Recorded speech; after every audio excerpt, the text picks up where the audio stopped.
Here are the 4 ways the Hilton family uses some of their $6.9 billion endowment to solve homelessness in Los Angeles County, California.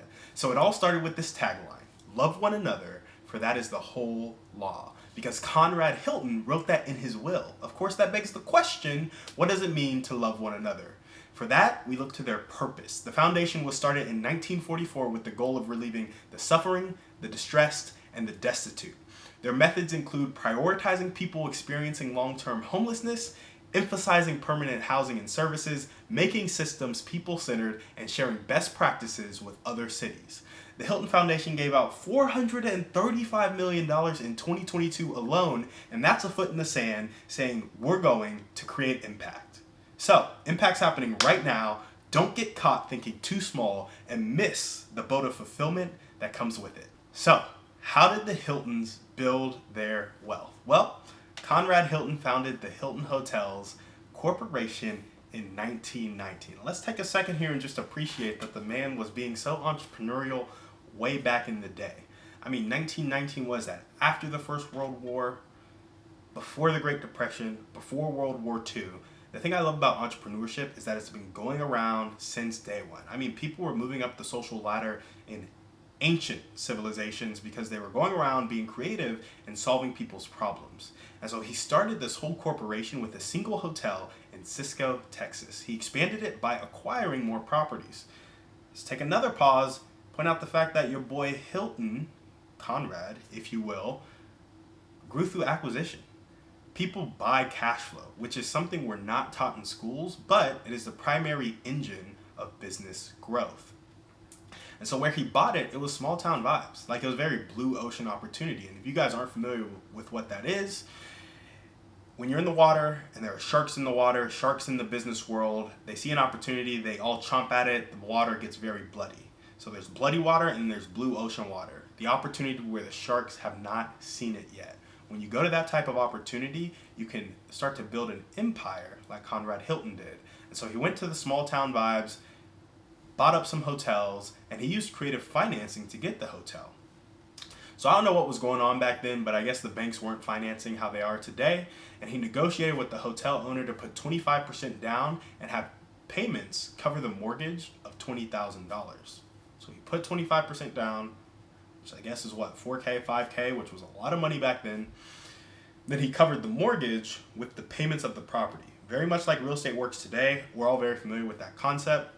I don't think it was as big a deal in the 1900s when people were just getting started.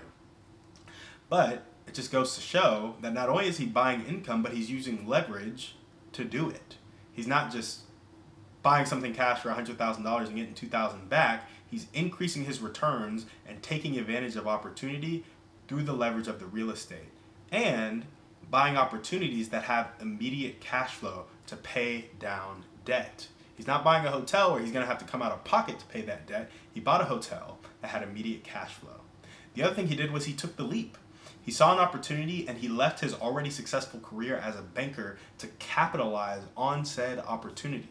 And how many of us are stuck in a semi-successful career or a not very successful career and stopping ourselves from taking the risk, taking the leap to grow in our personal lives, in our professional lives? How often are we not taking that leap? He had to leave behind who he was, already a successful banker, to go into the hotel business that now led to a foundation and endowment that gave away $435 million in 2022 alone. The leap you want to take could be worth $435 million 80 years down the road and save the life of somebody who needs your help and they don't even know it. There was also luck of the draw. His business started to grow post-World War II. So he started in 1919 and it really started to grow 30 years later. So there's a point of consistency there, but the post-World War II tourism proved good for business. His hotels were able to turn out a lot of cash flow or spit out a lot of cash flow because of all the tourism that was happening after the World War. And with that cash flow, he was able to scale. He acquired more hotels and he started to roll it forward. So we see there was a lot of consistency there. There was a blue ocean opportunity. He took the leap. He used some leverage and bought cash flow. Then he used the cash flow after some luck to roll it forward. And the only reason he got lucky was because he took that leap 27 years prior. And so now the question is, how can I be a part of the impact? How can I go about impacting people today? First and foremost, you got to find your blue ocean opportunity. Where are people overlooking something? And so for me, specifically, I think it has to do around community.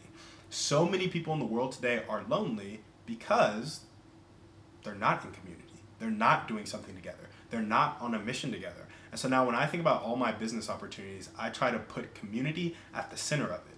Because when you can rally people around a community that's trying to do something meaningful, they'll jump at it. Like, they'll do it for free. You see so many people doing it for free. In Christianity, they really love Jesus and they know that Jesus loves them.